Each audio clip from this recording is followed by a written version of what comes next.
Welcome to the Lee Michaels Show with Carol and your daily cast of characters, where we discuss the issues of the day, entertainment news, what's really going on in Washington, and the world. Why don't we just hear it from the horse's mouth himself? We can't have someone in the Oval Office who doesn't understand the meaning of the word confidential or classified.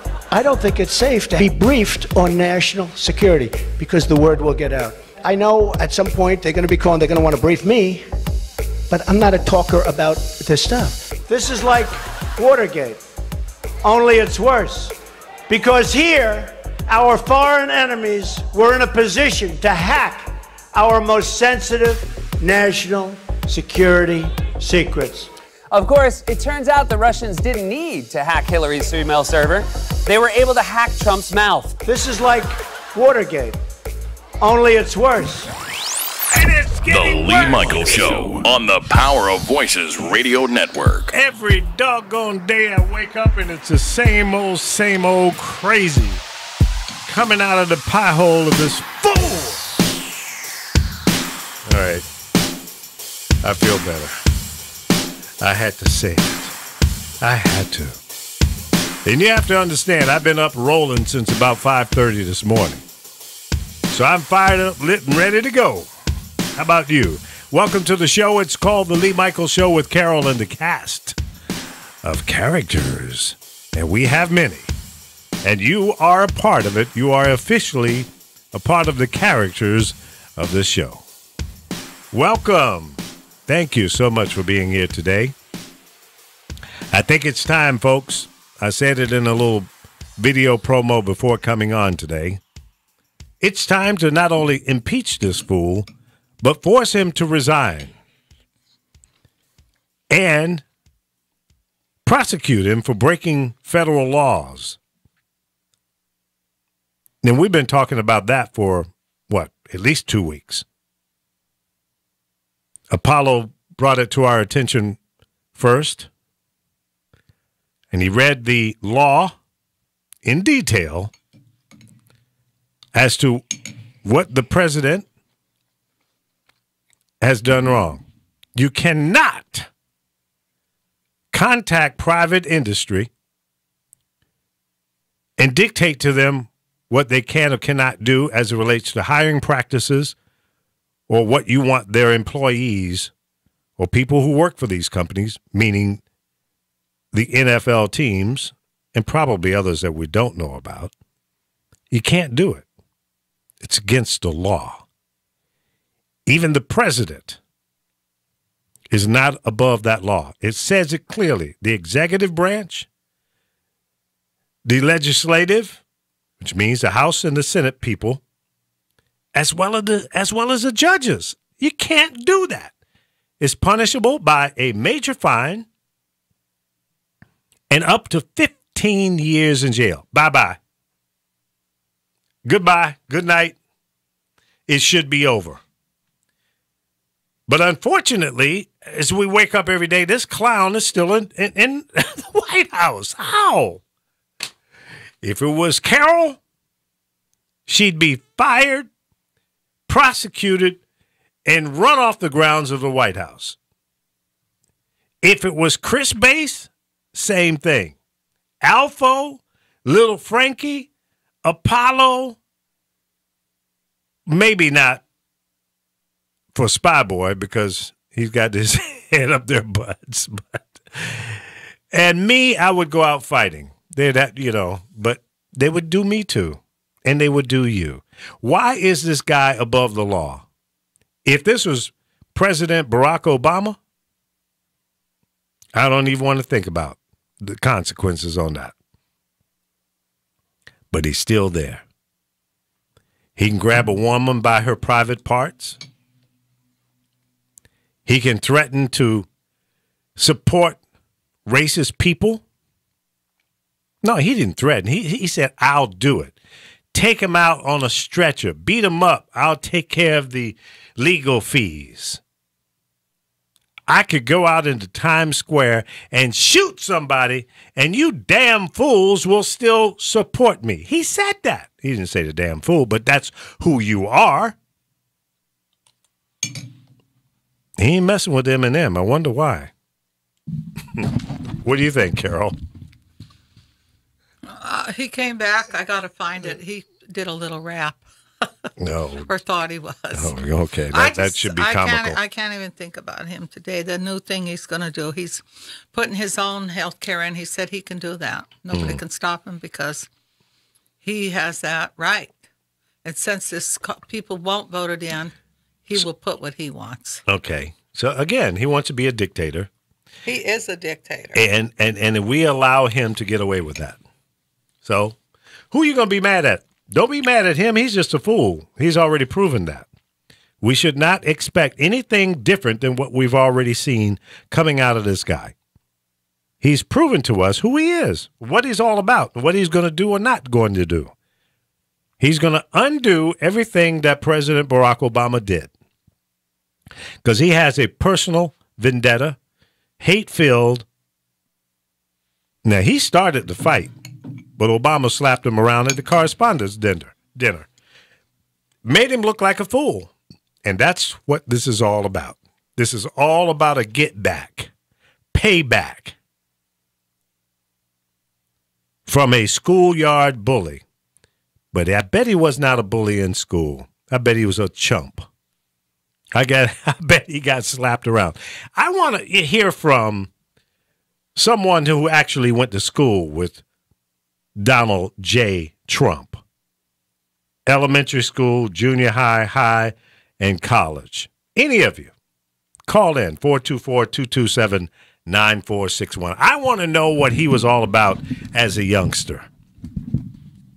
What do you think he was like? I don't really care. Can I say something? Of course. Anybody that knew Andre Morgan, he passed away last night. Yes.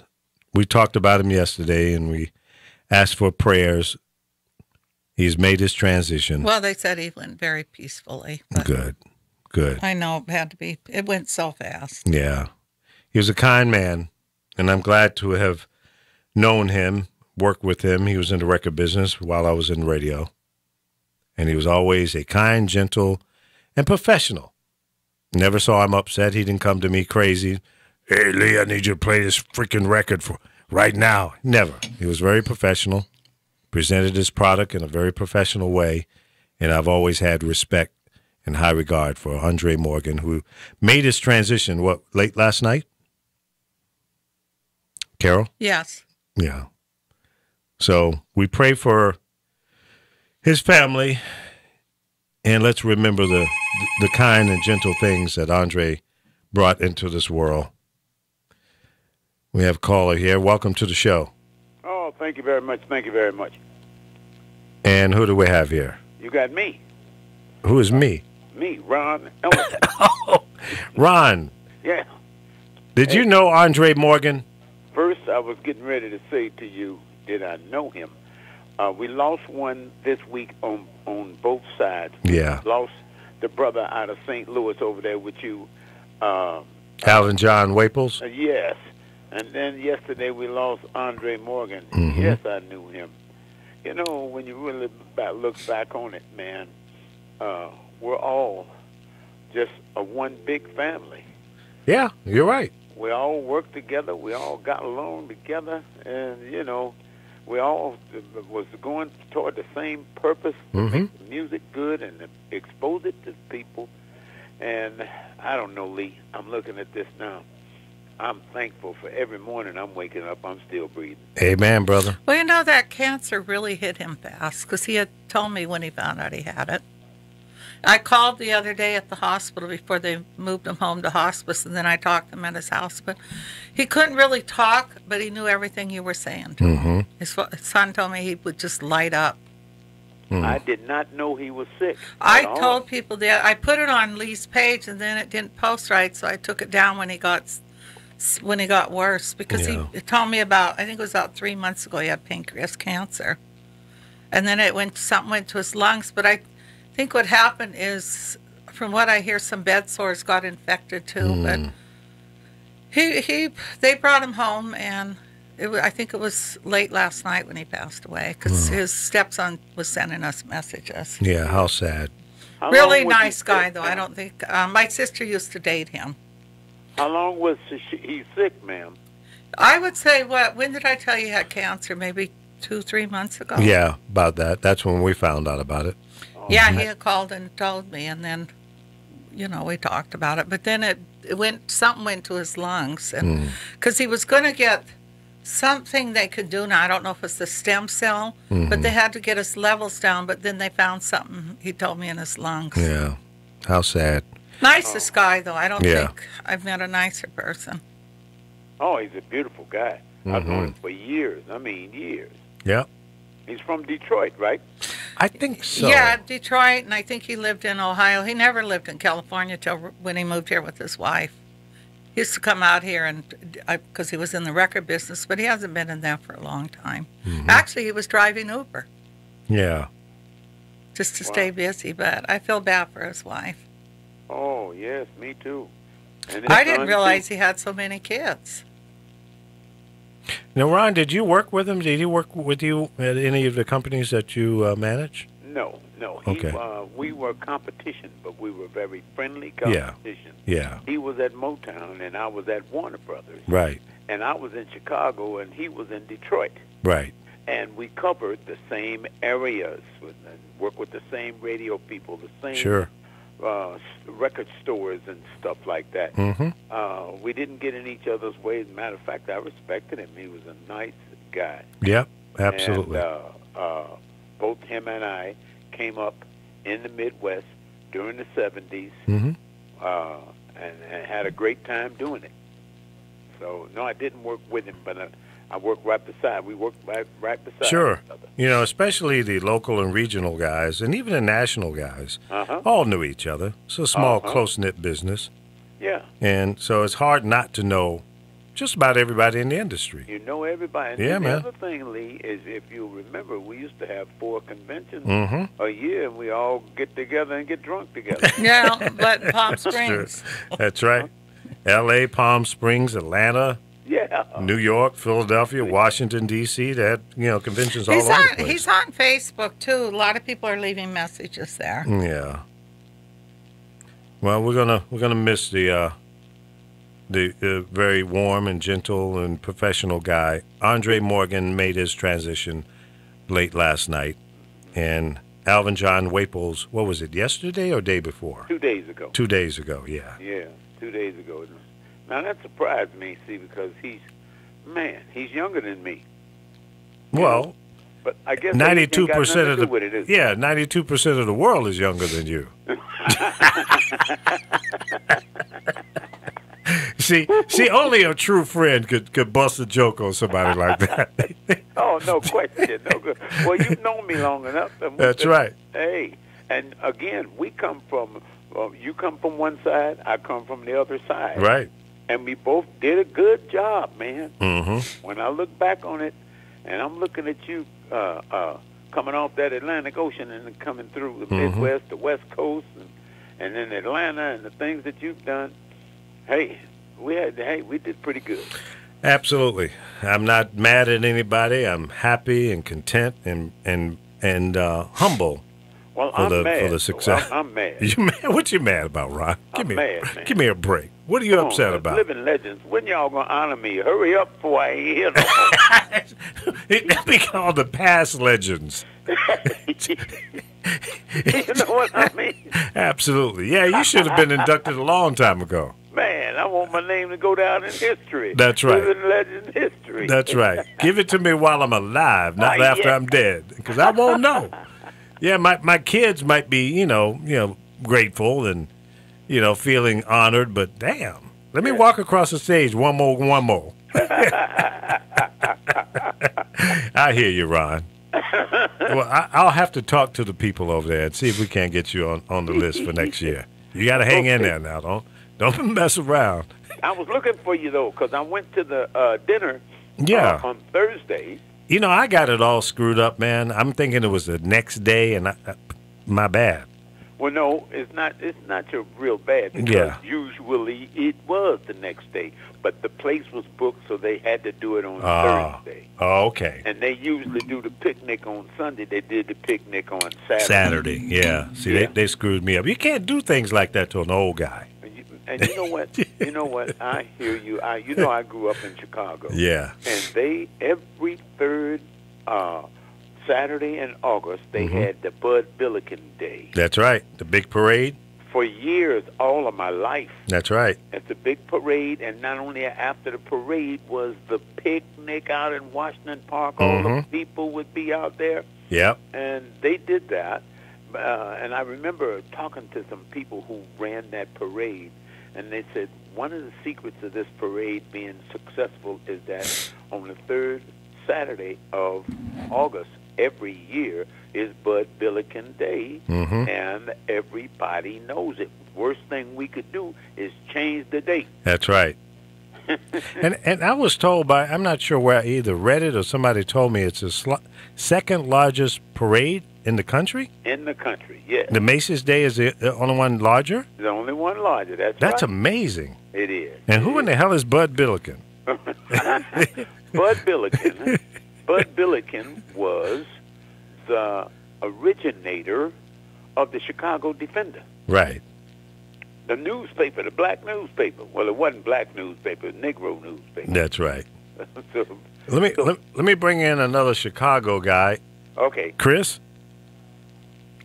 Yes, boom shakalaka. Good morning. How you doing, partner? I'm good. How you doing? Good morning to everybody. Good morning to Carol. Good morning to Ron on the phone. How's everybody? Good morning. Good morning. Good to hear you. Carol walked out. She's taking a commercial break right now. Carol who? Carol, the lady. Okay. Yeah. Now I didn't know Carol could have her own commercial break. Well, you know, Carol runs this joint, so she can do whatever she wants to do whenever she wants to do it. So she's special like that. I had to blow my nose. Carol, are you in California or something? I'm in California. She's I'm right looking across at the Lee table. right now. Yeah. Oh, you're right there in the studio. Okay, yeah. Cool. Yeah. I got it. So, we were talking about Bud Billiken, and I know Chris grew up there in Chicago, so he knows all about that as well. Oh, yeah, absolutely. You know, you would plan your events in the summertime when this parade would hit, and you just knew that you're going to have a nice time, and the wafting of smells of barbecue at 3 a.m. in the morning before it started. People be out there with their grills and fellowship and everything else, and I always appreciated that. I've always liked it. Now, me coming up as a broadcaster, want to be a broadcaster, always watch it on TV because back then, your man and my man, Doug Banks, would do the commentary for the games here locally on WGN Channel 9, also Superstation, that went out from coast to coast. And to see him go from radio to TV, I was already there. Yeah. To watch him do his thing. And so that was another love I had to see, Doug Banks do his thing on the street, being with the people. Nothing like going out to the people in the public and shaking their hand and letting them know that you appreciate them. That's right. And I'm not saying I don't see it nowadays. I'm sure it still exists, but back then, I know a little something special to it, as far as I was concerned. Yeah. It ain't the same, Chris. What you're saying, all the stuff that you're saying is beautiful. Tell you something else.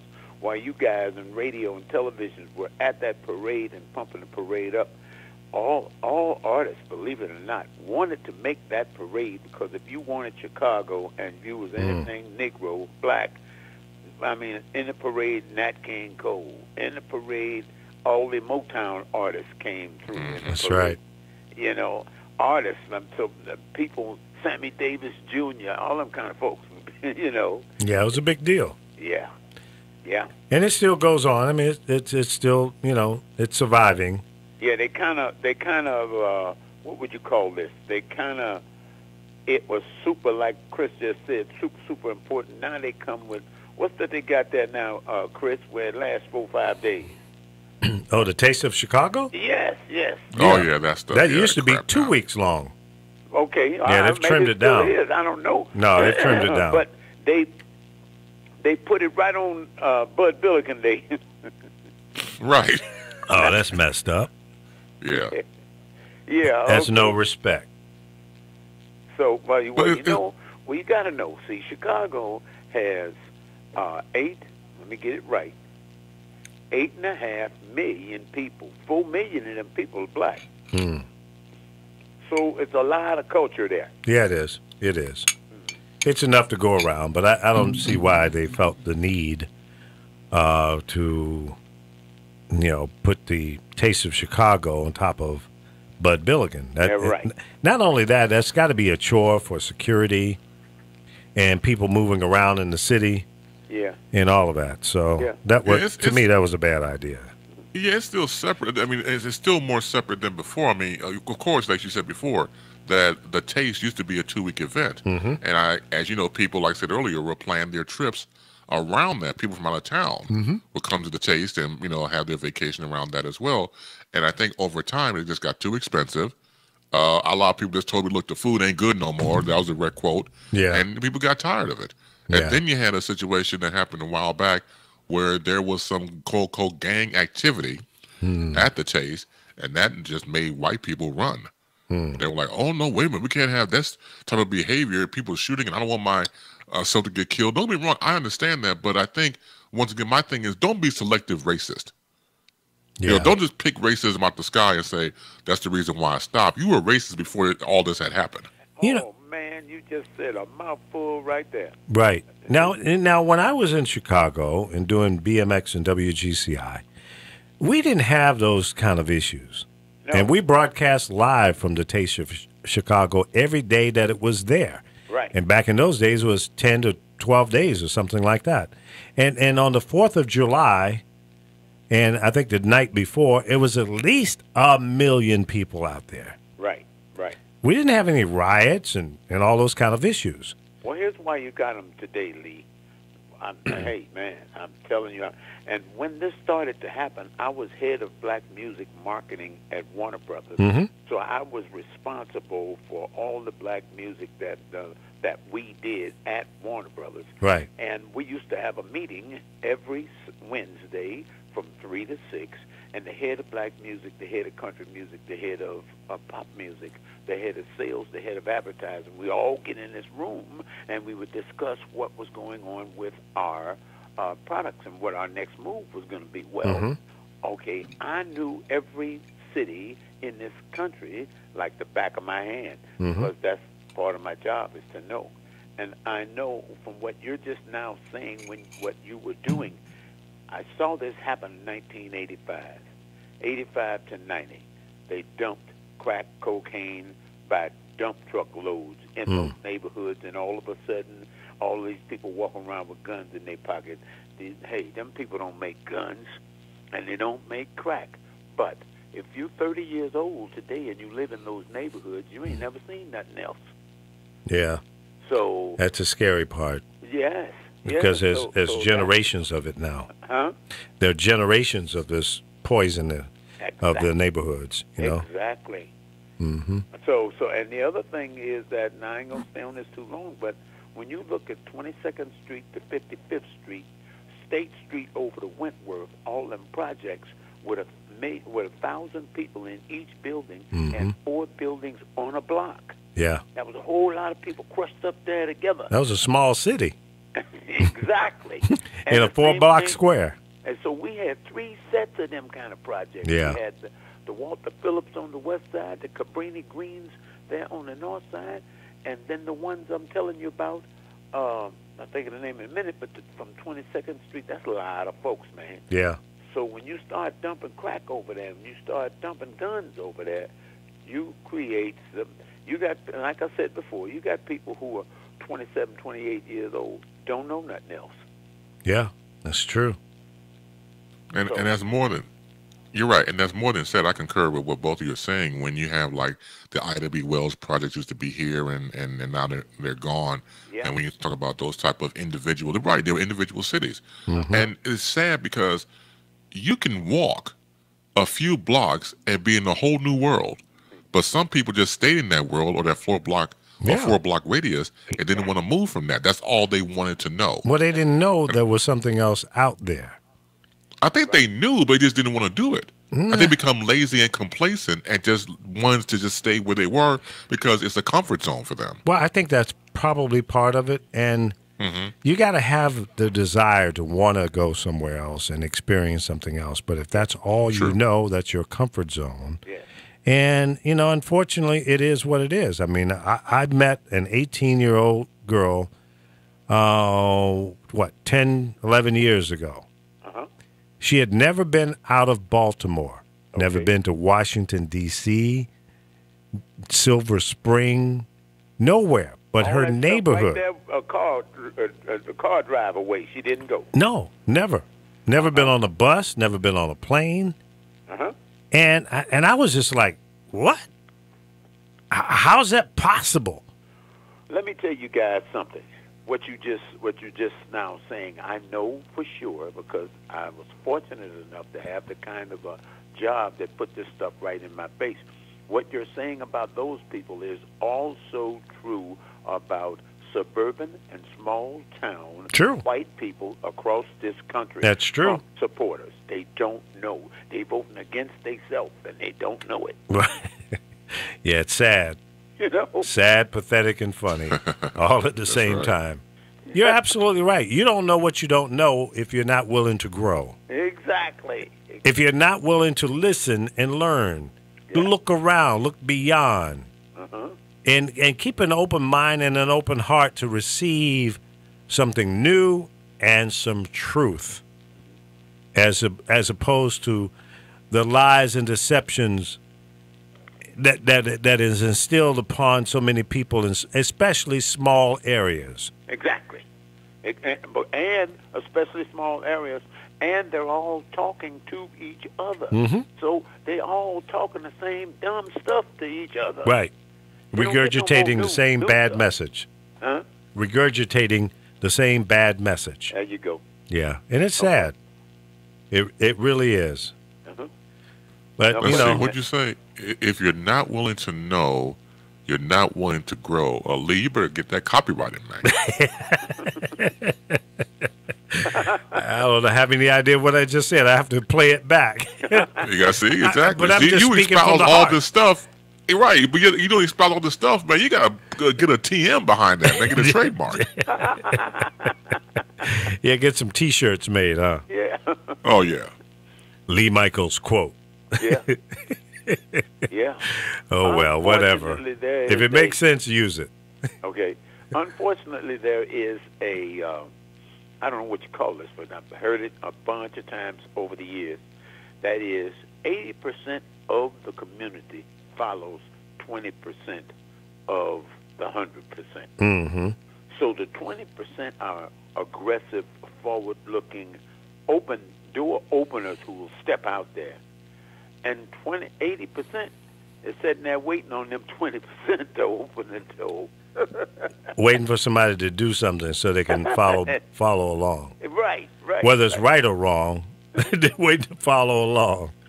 Yeah, there are not enough leaders. There are more followers than leaders in the world, and that makes sense. Yeah.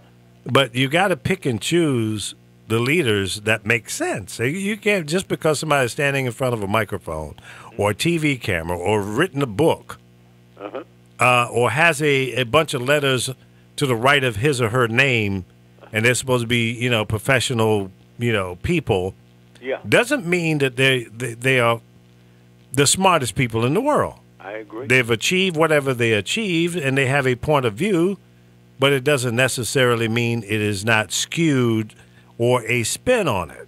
Right.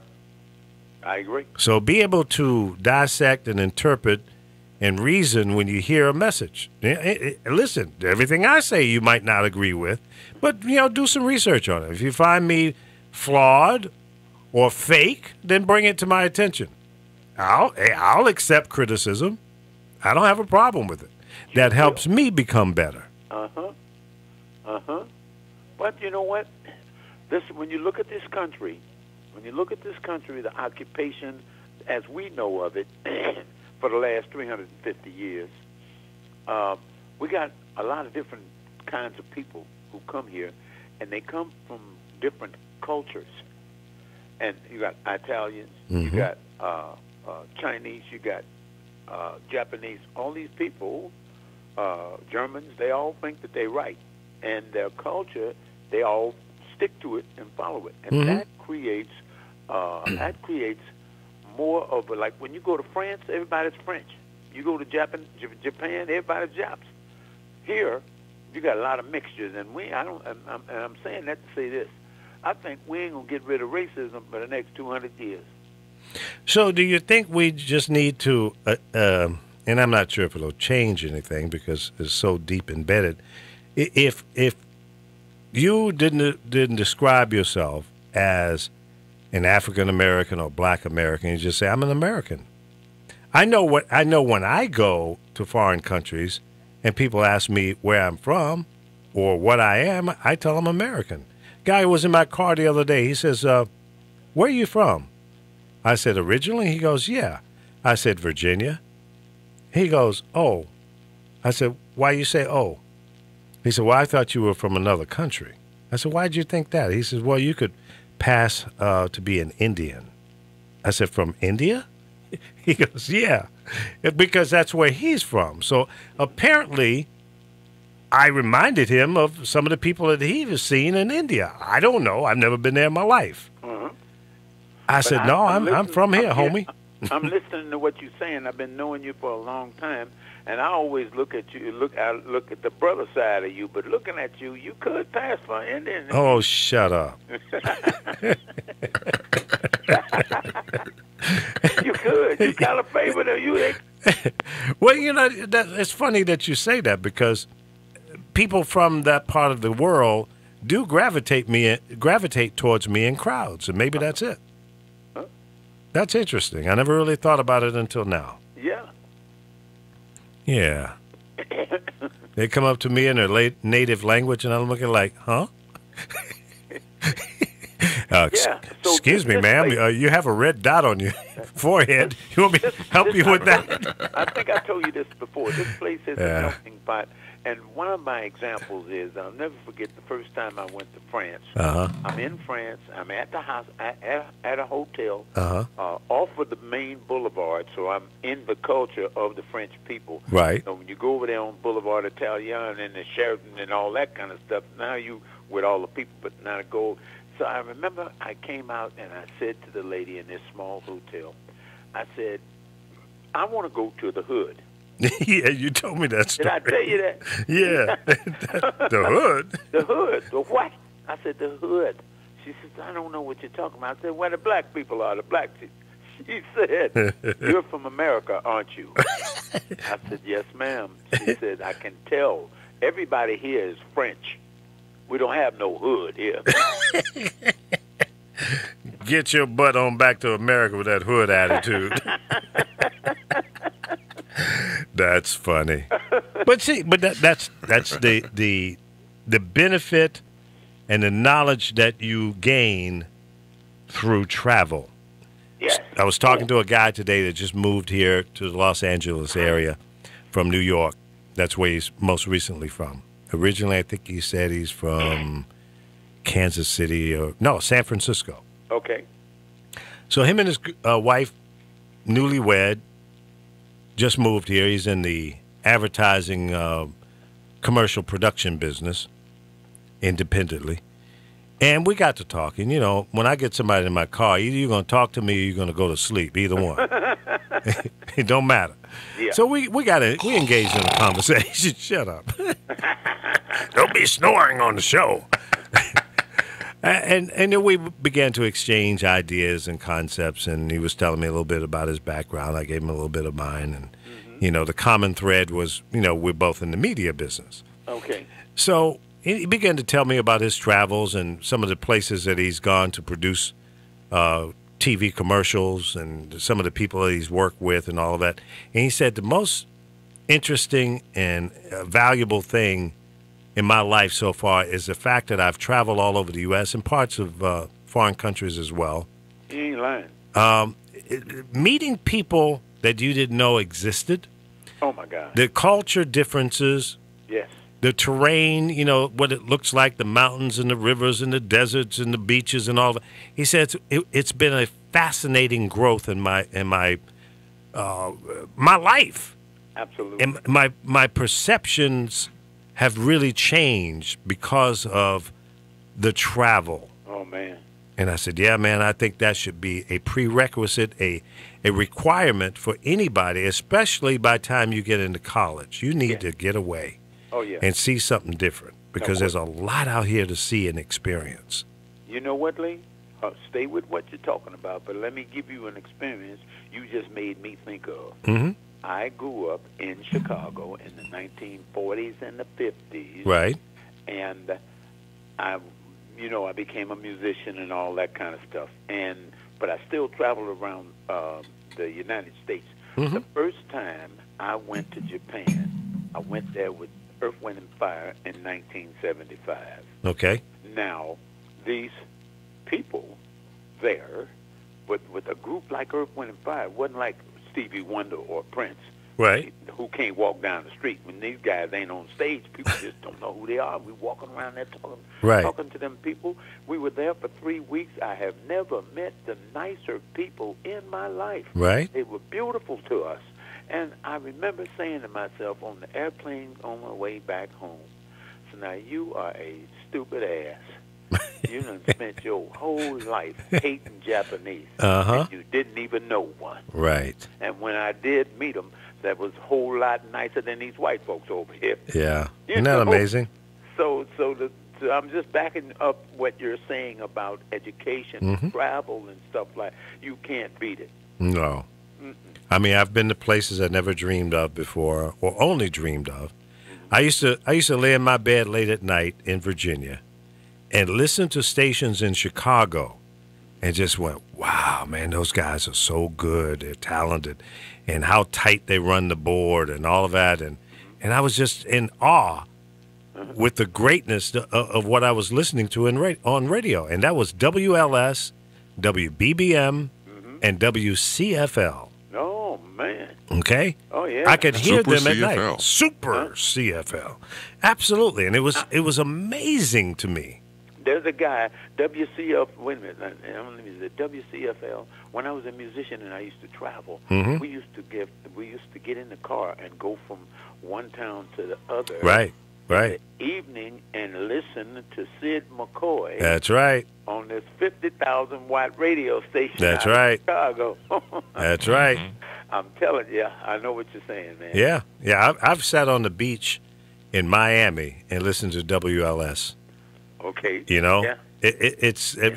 Those are great stations that could be heard all over the country because at sundown, all the local stations that wasn't on the same frequency had to sign off. So at night, they could just, in 37 states, and I you could know hear you them. can relate to this, Lee, because, and probably you too, Chris, because people don't know this, but when you really go back to the history of where we come from in the 60s, what made Motown great, they had some beautiful music, but so did Stax, and so did Philly International. But what really blew Motown up was once they got a solid place on black radio, they go to CKLW, which went from Windsor, Canada, down to the Gulf of Mexico, and then, boom, that would be forcing all them other white stations to the That's right. That's right. That's how they grew it. That's how they crossed it over. Yep.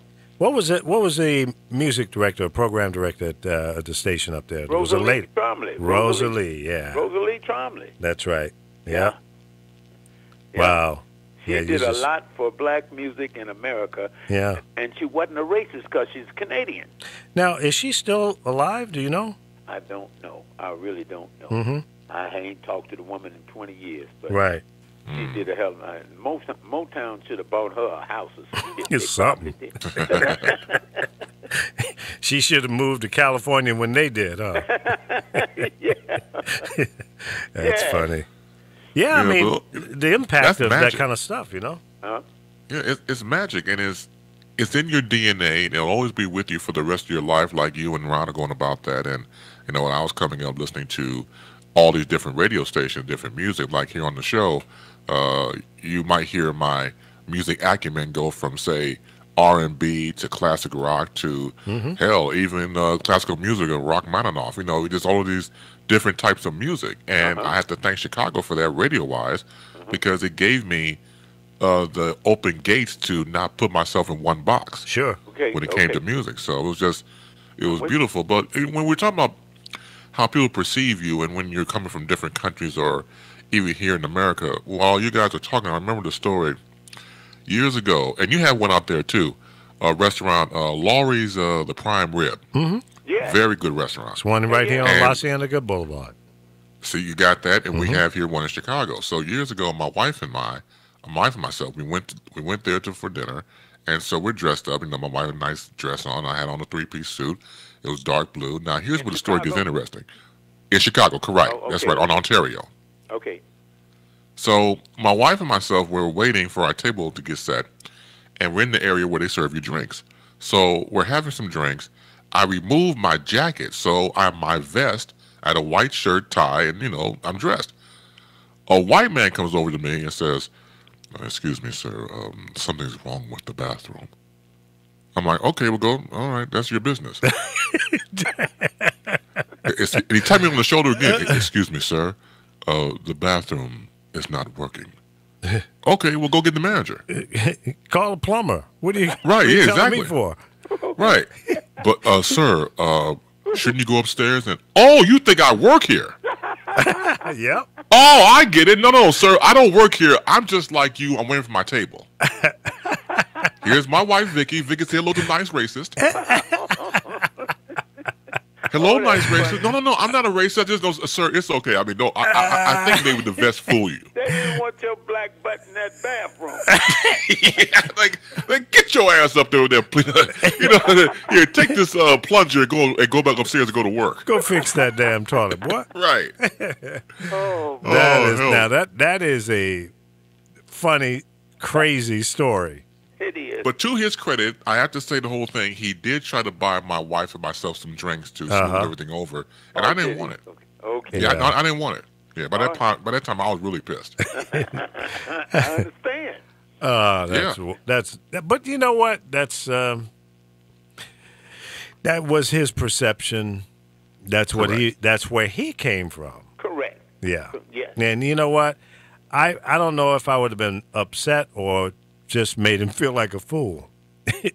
I would have probably said, "No, I don't work here, but can I buy you a drink?" Yeah. But you know what, though? Just turn it around, you know? Yeah, well, when you run into stuff like that, when I run into stuff like that, I've learned over the years, through a lot of travel, not to let it bother me. Well, that's true. Yeah. Take the high road. Not to take it personally, because I ain't gonna change nothing. Right. The only one I'm gonna change is me, and That's it. That's all you can do. Stuff get in the way and stop me from making another step forward because it's there, and it's gonna be and as deep as it is. Look at what's happening with the president, man. Hey, the reason why Trump is the president, and I say it over and over again, is that them white folks, after 8 years of a nigger, and now you're going to give us a woman? Oh, hell no. Them white folks are jumping out of trees going to vote.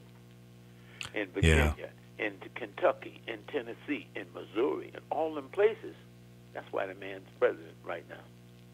I think that's part of it. I like to think that there was some other parts to the quiet storm that got us to where we are. Okay. Yeah. I was listening to you guys. I'm Native American and Jewish, Russian. Oh. And I see racism just like you guys do, but I get it a lot from when I used to go out with my ex, from black women. Oh, yeah. I mean, being very racist to me and saying ignorant stuff to me. Yeah. So to me, racism comes in all colors. Well, it Maybe does. years ago it was Oh, of blacks course. were picked on and Native Americans, and Hispanics are really getting it now. I mean, Puerto Rico's proof of what he's trying to do. I don't know what his problem is with Latinos. I really don't. I can't figure this man out. But just giving you from another perspective, I've gotten it really bad From a lot of black women. And it might be the color of my skin, maybe the way I look. I don't know. But well, we don't know what you look like. They were always my biggest problem. Let's put the camera on you for a second. Let me finish, Lee. You can I'm not keep talking. trying to be funny right now. No, but I'm just saying, listening to this, we all get it in different ways. Because my granddaughter used to get it from the white girls at school. She's Brazilian, Portuguese, Native American, and Russian. Mm-hmm. But it was the white girls that messed with her. The blacks stuck up for her and the Hispanics. Mm-hmm. So it's sad that things aren't changing because our cultures now, there's so many people of mixed race, like my son. Mm-hmm.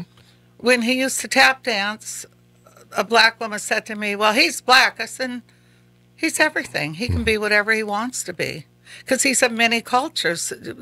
Who told you this? Is this something that somebody told you because you're part perception. black? And she said, yeah, it goes back. I said, well, then you need to move ahead and not let somebody tell you who you are or what you are. And I mean, I watched him write a great essay on this. White folks can't beat black folks dancing. I'm sorry. Huh? Well, he's part black.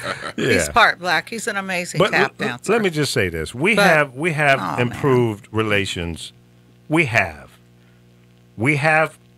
improved relations among all groups of people.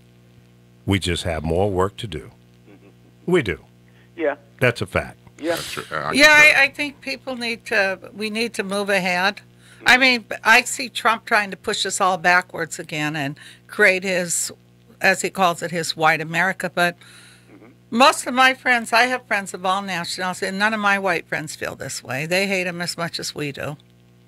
Well, I think the majority of the people... I would say the majority of the people can't stand him. It's a few of these deplorables that have called, like you said, they came out to vote because they didn't want a woman in. Right. And a lot of people did not come out to vote. The other part is this. Now, just look at the people who support him.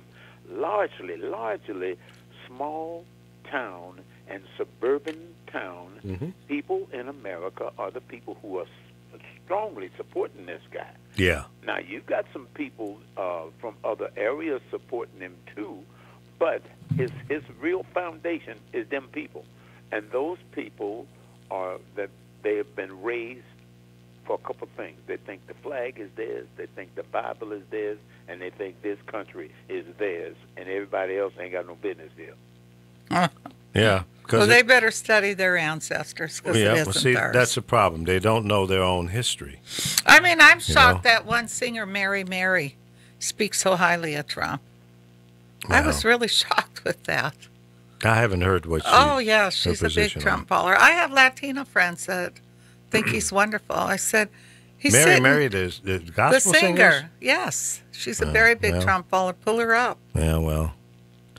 I was with one of the Pointer Sisters the other night, two of them, and they were talking about that. We were like, the stuff she's saying. And people love her, but it's like you're turning people away from you. Listen... It's better just to keep your mouth shut. I have to accept and respect anybody, no matter who they feel the president should be or is. If you support Donald Trump, that's your business. Right. You're in America. You have a right, First Amendment right to voice your opinion, all of that. I don't have to agree with you, and I can give you 25,000 things that I see wrong with this guy and why I can't support him. And then you should have to accept my position. And we, as the old saying, we can agree to disagree and move on with our lives. And that's the great thing about this country. But see, you can't have it one way. You can't tell me I don't have the right to stand on a corner and say what I want to say or take a knee and I'm wrong and I'm disrespecting the flag and all that bovine. I have a right to do that, just like you have a right to do what you want to do. As long as you don't kill somebody and do some crazy stuff like that. Yeah, the whole thing about the flag is this, to me, this is me personally. I understand what the flag means and all that kind of stuff. But the ones who really deserve, by God, this land is the Native Americans, not the American flag. If and to me, I was talking to a guy the other day, and he says, "Why do those football players disrespect the flag?" I said, "They're not disrespecting the flag. They're voicing their opinion. That's what you're doing." Yeah, they took a knee originally because of the injustice that's being served among everybody. If you listen to Colin Kaepernick, and I listened to it again this morning, he didn't say just black people. He said towards people, and the guy happens to be of mixed race himself. Yeah, he just happens to be also an intelligent human being. Right. Okay? He is well read, well informed. He articulates himself really clearly, and apparently that offends some people. And they don't want to hear the message. They want to redefine and redirect and put a spin on it. Our president has made this thing an evil thing. Yes. And he's also used his power as the president to impact on the NFL, basically threatening them. Yes. Yeah. Oh, man. But since when does a president worry about that stuff? Well, he shouldn't. I mean, it cracks me up when he tells Puerto Rico this morning, we're not going to do much more. You know, it's like, but those other states that got hit, they have a lot more money than Puerto Rico has. Yes, they do. And Trump put them in debt, but he doesn't want to talk about that. No, of course not. And it bothers me because because my granddaughter's Latin. What is his problem with Latinos? Well, what is his issue? Same thing with blacks. He don't like you. He don't like himself. No, he doesn't. I'm sure every morning he wakes up and has to look at that nasty-looking mouth of his. Well, if I was looking at him and the hairdo and shit that he got, I wouldn't like him. I wouldn't like myself either. I mean, that man is just, there's nothing cute about him. Nothing cute. He is classic self-hatred. I mean, like I said before, Ron, you look in the mirror, it's like, damn, I really hate my own ass. Yep, he's just like a lot of other wealthy guys. It's funny, though. I watched him when he hit on LaToya, because when I used to work with Michael, we flew with Donald Trump on his private plane, and all he could talk about was LaToya. Okay. But she didn't want nothing to do with him. There's no way. I understand. So I don't know why he's trying to act like he's, the way he's acting right now. Because he's I think chauvinistic. that show went to his head, to be honest. I really think that show, The Apprentice, I think he's there. I think he's missing something. When you don't know your wife standing next to you. He still thinks he's on the show. That's the problem. He does. Yeah. I mean, he wants to he's stop doing The free Apprentice press. as we speak. He says he's stopping free press now. We're not a dictatorship country. When I was in Dubai, I used to say to people, nothing bad happens there. I read the paper. They go, you read what they let them say. He's a dangerous man because he doesn't know what he's talking about. He's the only one that can push that button on that nuclear bomb, if I'm correct, and his daughter. Even the FCC, one of the commissioners, had to kind of, take him to school because he was talking about it's time to pull the license on NBC. Yeah. And one of the commissioners on the FCC commission had sent him a reply on Twitter and gave him a link to like a 30-page document to explain to this dumbass that it doesn't work that way. You can't, because you don't like what the media is saying about you, you can't say that they're not qualified. You want to take away their First Amendment rights. And you got to understand the way this country was founded. The media is the fourth department of the government, unofficially. They were created to keep the government in check. Well, to me, the media can make you or they can destroy you. Yeah. Well, look at what they're doing to Weinstein. There's a whole list of Weinsteins now. So well, yeah, they'll get them all. Get them all. I mean, help that situation. Yeah. He kind of anytime. He isn't denying it though, because his wife was my client for a long time, and he's not denying it. He's going to get help, but Cosby denies it, and the rest of them. I mean, come on, David Geffen. We know what he was about too. It's not just in one world. They're horrible. David Geffen. What was he about? He liked take young boys.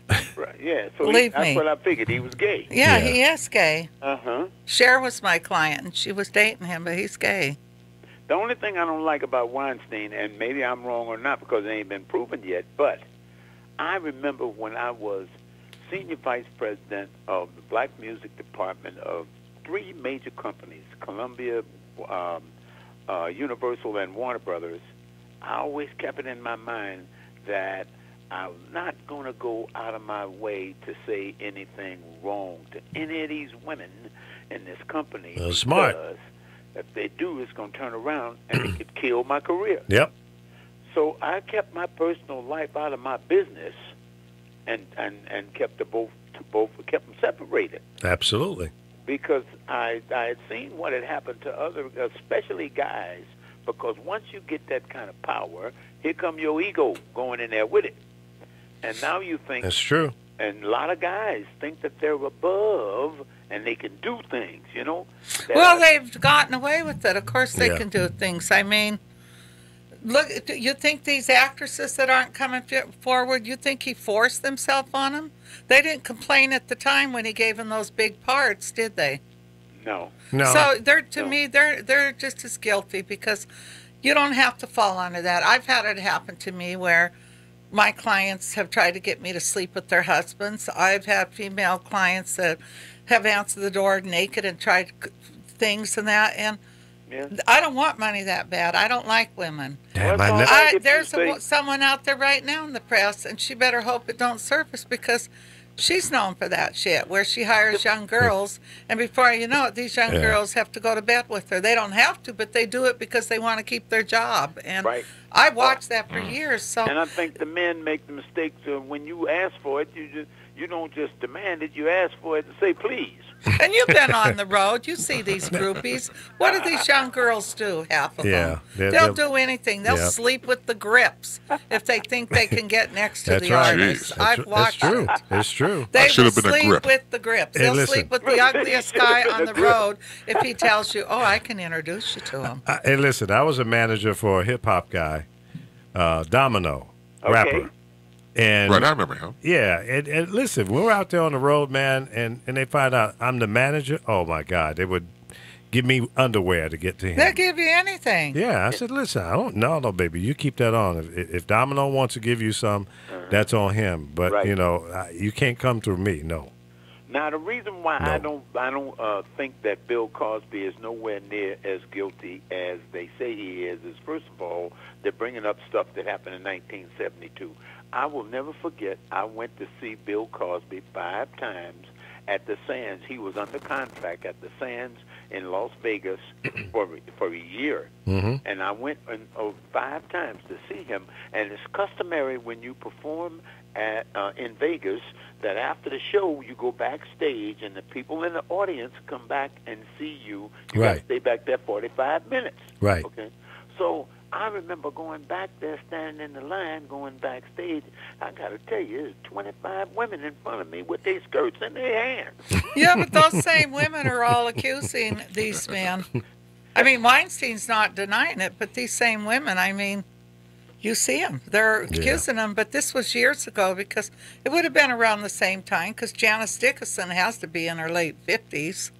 That's accusing him. And then you got Angelina Jolie now accusing Weinstein, but it all dates way, way back there. Well, Yeah. I think. it But was- like people say, people are willing to watch their career grow, so they're Yeah. willing to do anything. If somebody make a promise to no him. different. He Yeah. had that young little girl under there giving him a blowjob. Right. But you know, I think when was that? I think a lot of that has softened now. I don't think it's quite as bad as it or rampant as it used to be. We've got somebody else on the Oh, phone it's here. rampant. I Oh, agree. they're gone. I okay. agree, Lee. It's not. yeah. It's not like it used to in the 70s, boy. Yeah, or the 50s or the 60s. It was buck wild. Yeah. Only in the 50s or the 60s, we wasn't involved No, because we didn't have them kind of jobs. not then. exactly. Not only that, you didn't have those kind of jobs, power, or success Correct. to be powerful enough to command or demand something from a woman or whoever. No, So- you had to get on your knees and say, please. Baby, please. I used to tell women, especially, I tell them, they would be dating a record guy. I go, well, you're his girlfriend in this state, honey. I can guarantee you there's one in every state he goes to. I would tell women this, and they were like, oh, no. Mm-hmm. Well, that's what they wanted to believe. We've got somebody else on the line here. Welcome to the Lee Michaels Show. Okay, they don't want to talk either. Okay. So yeah. Now, you're the man Lee flies with, huh? Yeah. It's my fly buddy. Yeah. Now, Ron, did you fly down to deliver that plane yet? Yes, I not this last weekend before. Okay. I flew from Los Angeles. Check this. The guy that bought the plane, he said, hey, I'll pay you your full price, but you have got to bring the plane to me because I only have 5 hours in this type of airplane, and in order for me to qualify, I need 20 hours. Right. So I said, okay, I'll bring the plane to you. So I left last Saturday morning. Okay. At 5 o'clock in the morning, and I'm going. His address is 158 Shotgun Avenue in Gun Barrel City. You lied. You're making that bullshit up. I'm not. It's not possible. You can't make shit like that up. Wait a minute. What's the address again? 158 Shotgun Avenue in Gun Barrel City, Texas. No. I'm gonna what do you call text it to you on my phone? That's nuts. And so I go to, man, this was interesting, because when I get there, then we go to the city hall. We pass by it. I said, hold it, stop. I got to take a picture. Gun Barrel City, City Hall looked like Ralph, looked like Kroger, or Ralph, a store. A grocery store. Yeah, it wasn't there. Yeah. So you go up in there, you can get a Coke and some sandwich, all kind of shit in the city hall. That's funny. Was he a cool guy? Oh man, when I went in there and land, Mike Lee, the runway is 45 feet wide, and the average runway me and you go is 150 feet wide. Right. And it was 3,000 feet long, the runway, and was only 6,000 people live in this town. Wow. Half of them was there when I landed. And were they nice to me? Very nice. Very nice. Wait a minute. You said half of them they heard a plane was coming in? No. Everybody knew that this guy had bought the plane, so everybody came out to see the plane. Oh, that's too funny. I love small town America, man. They're just so genuine. It reminds me of a story when I was taking my boat on its maiden voyage from North Carolina. I bought it brand new from a factory. I remember. And I was bringing it back to Chicago. So we up in the Erie Canal, somewhere in upper New York. And it's right about sundown, just before sundown. So we figure, okay, we'll pull over here, and here's a little marina that's big enough for about 3 boats. And so we'll spend the night here, right? So we pull up to the marina, and we dock, tie the boat down. And there was 2 old guys sitting on like a park bench right next to the water, the river. Okay. And like it was planned. In unison, they got up together and went over to the edge of the pier and just stood there and was looking up in the sky. And what the hell are these 2 guys doing here? This is like really strange. So me and my inquisitive ass, I get up and I'll go over and stand next to them. So it's the 3 of us, 2 old white guys. They had to be in their 80s or 90s. Wow. And I say, what are we looking at? Because I'm not seeing shit but trees and, some telephone poles and stuff like that. He goes, just stand right there, Sonny. In about 10 seconds, the street light is going to turn on. I went, what? They did this every freaking day. They go and stand on the edge of the pier and wait for the street light to turn on. How innocent is that? I mean, really?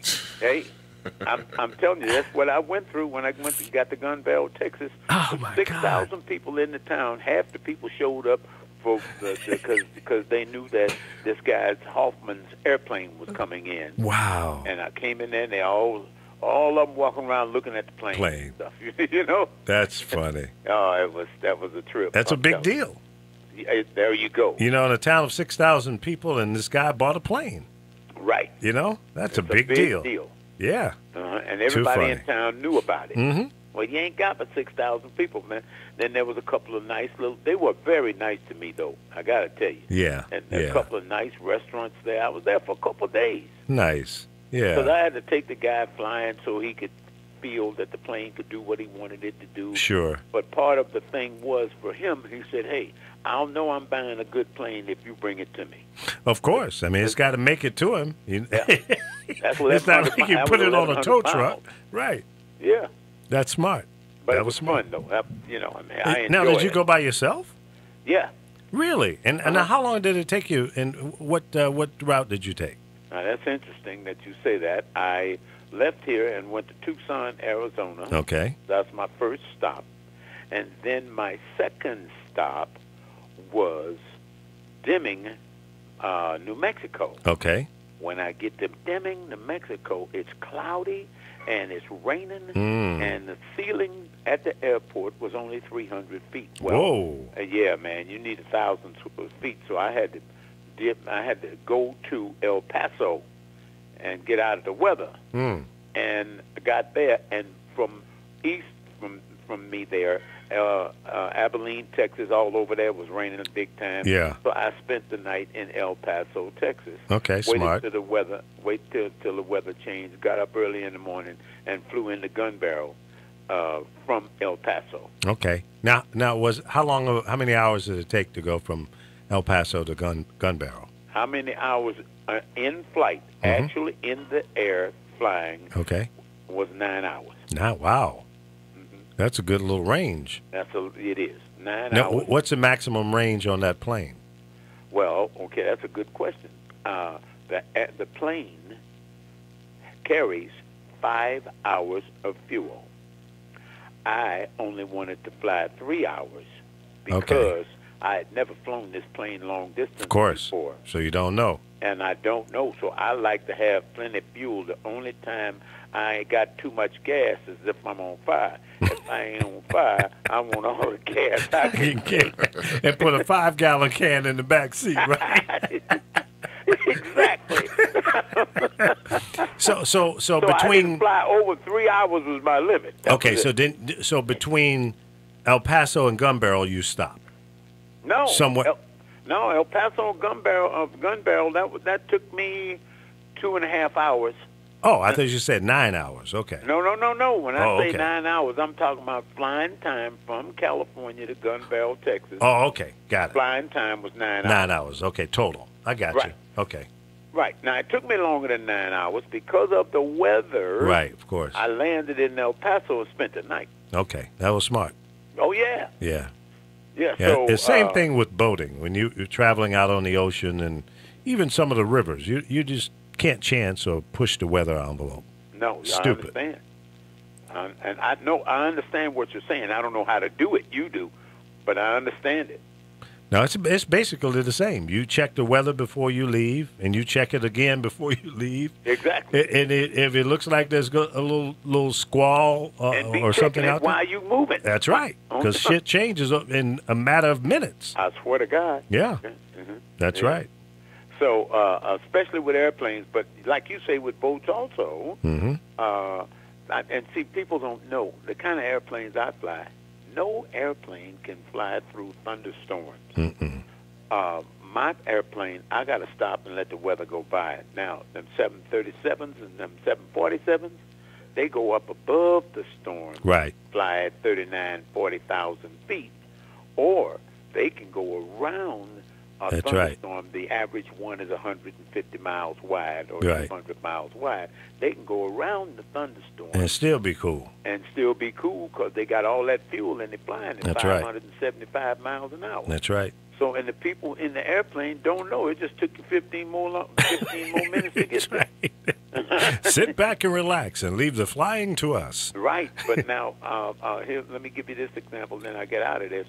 when I was going to Chicago to my sister's funeral, and the storm was over Chicago big time, and they will not land them airplanes in the storm. So I had to wait till the storm was over. Well, I missed the funeral because the funeral was at 10 o'clock on Saturday morning, and I couldn't get there. They couldn't get me there before 6 o'clock Saturday. Wow. See, so people don't know that, but they think them big planes that fly through everything. Those guys are planning, and they are doing all the stuff I just got through telling you to get where they're going. That's right. You got to navigate. Yeah, now they've got more. They got more than I got, see, because the average thunderstorm is at 16,000 feet down to the earth. I didn't know that. That's interesting. Not too many thunders. If you get a thunderstorm that's at 20,000 feet, it's from Dallas, Texas to St. Louis. That's a big thunderstorm, and that's unusual. Okay.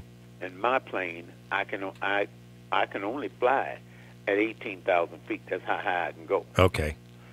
So I'm right in the middle of the storm. Okay? Absolutely. Now, the big planes can fly good. They go up to 40,000. That's right. They can fly way over it. Right. Plus, I'm flying at 200 miles an hour, and they flying at 575 miles. That's getting it. Yeah, it is. Wow. Yeah. Well, it's always fascinating, man, when you call in and give us those kind of stories and what have you. Okay. Hey, Ron, can I ask you a question? You can ask me anything. Oh, I certainly will. Okay. How long have you known Lee Michaels? How long? I met Lee Michaels when he first came to St. Louis in 1974. Was it 73? Yes. Okay. April Fool's Day, 1973, and I've been a fool ever since. And he came there. Keith Adams was you had what's the guy's name? I saw him on the paper this morning. Doug Eason. Lee Michaels. Yeah, I'm sorry, what was that? When you came to St. Louis, KATZ, right, 1973, Doug Eason was the general manager. That's right. Keith Adams was the PD. And then you had on there Jim Gates. No, Jim was over at WESL. But before ESL, it was KWK. Oh. You remember the river consumed that radio station, and they went off the air. I remember it like it was yesterday. Yep. And I had to go see you guys at the radio station. I had to get a boat to go to the radio. That's right. You had to get in a rowboat and go over to the station because it was kind of like on a little island because the water had consumed everything around it. Right. In fact, the last night that station was on the air, Big Ralph, who was from St. Louis, Ralph Little and I got in that rowboat and went over, and we were probably there maybe the last 2 hours before they went off. They had to sign off the air. I understand. And Jim Gates was over there and a bunch of the other guys, and we went over there to say goodbye. And then I went to the KATZ. I was on the competing station. Was Bernie Hayes over there? I think Bernie might have been there. I don't remember. Okay. So I went on the air in the evening and talked about him like a dog. I said, yeah, we ran him out of town. We ran the water up on him. Oh, I had to pour it on. So, Chris, that was what he's talking about was a major storm, and I don't think they've had one like that since. No, the Mississippi River overflowed up in St. Louis. That's right. Sure did. Took that station off the air. It did. Yeah.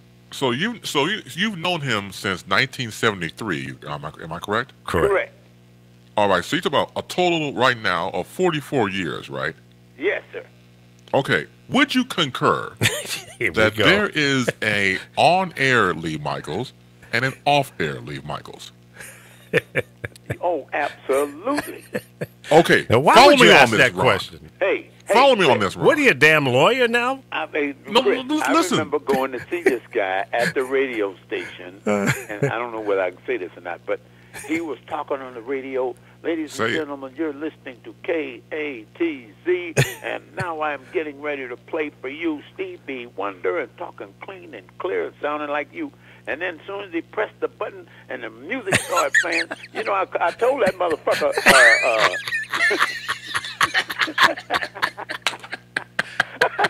You're making that up, man. Come on. I'm not making it up. I told that motherfucker not to come over here. That was Keith. That was not me. And Keith used to stutter. No. Keith had the same problem, but Keith was a stutterer, Michael. Don't you remember, Lee? Yeah, I do. Keith would be talking to you, and press that button on the radio and sound clean. Clean as a whistle. That would completely go away. I remember one time I was at KDIA by then. He hired me out there, and I had done something wrong on the air, and he called me into his office to rake me over the coals, right? Mm-hmm. So Keith is sitting there in his office. He got sweat rings all under his. He's pissed as a big time at me, right? Mm-hmm.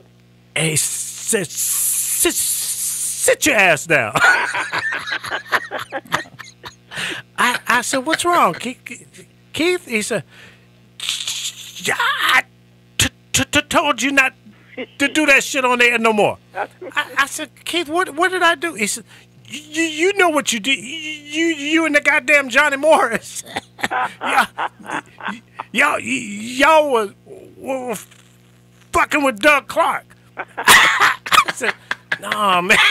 Oh, man. I said, "Wait a minute, Keith, hold on, man. One second." I got up and ran into the production room and grabbed the old Sennheiser microphone and brought it back and put it in front of him. And he looked at me like, "You're one crazy motherfucker." I said, "Well, I know every time the microphone is in front of you, you don't stutter anymore. I just want you to get it out so you can get this ass whooping you're putting on me out. I want to get it over with." But I think what it is, it's a mental thing. It is, yeah. Which you realize. Yeah. Because when you push that button, man, all three of y'all, I can tell, Chris, by listening to you. You push that button, there's a certain presentation that comes across. Oh, yeah, you become an actor. You're a voice actor. Yeah, and the one thing y'all don't do when you're speaking words and stuff, you don't miss no syllables. Well, you was trained not to. You're good. I mean, that's the professionalism. But then, nowadays, when you press the button and the radio's off, then you turn into you. And see, that's my point. Oh, that's my quiet. point right Nobody there. cares about your point, okay? Listen to my point, Ron. Come on, Creed. You're my only friend right now since Legal abandoned my ass. I'm trying to let you know that the off-air Lee Michaels needs to be on air.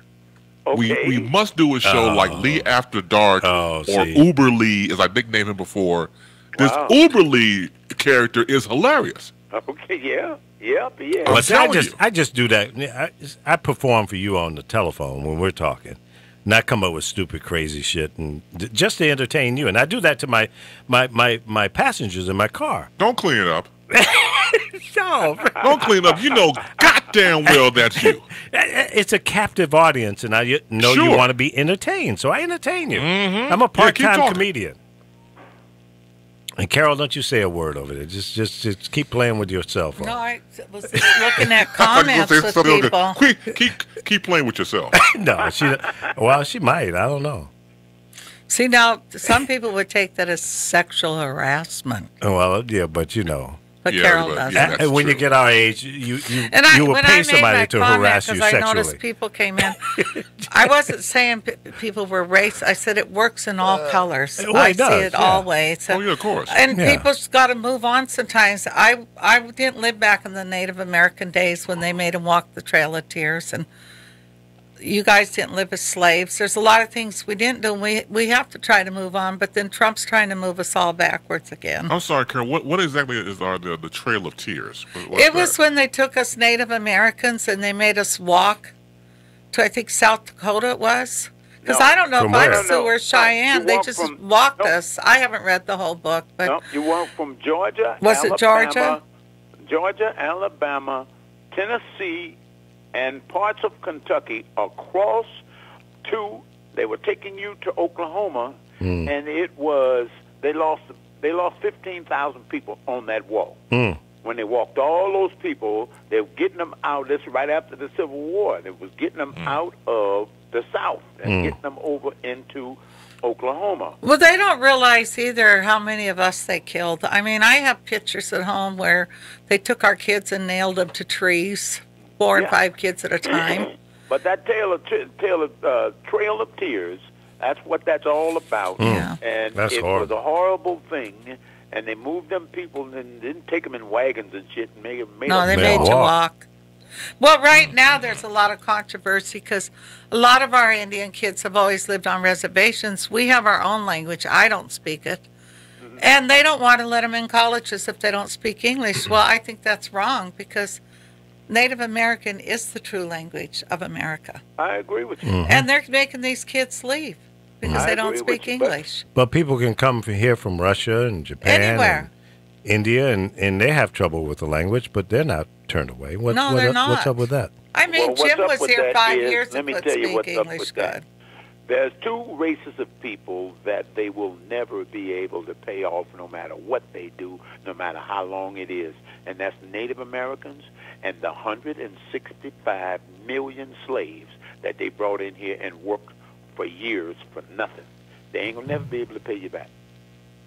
You Well, always you know, when I go to powwow, I don't know where this tribe comes from, but they are black.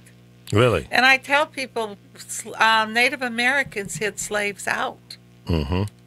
They what? They hid the slaves out. Yeah. Oh, okay.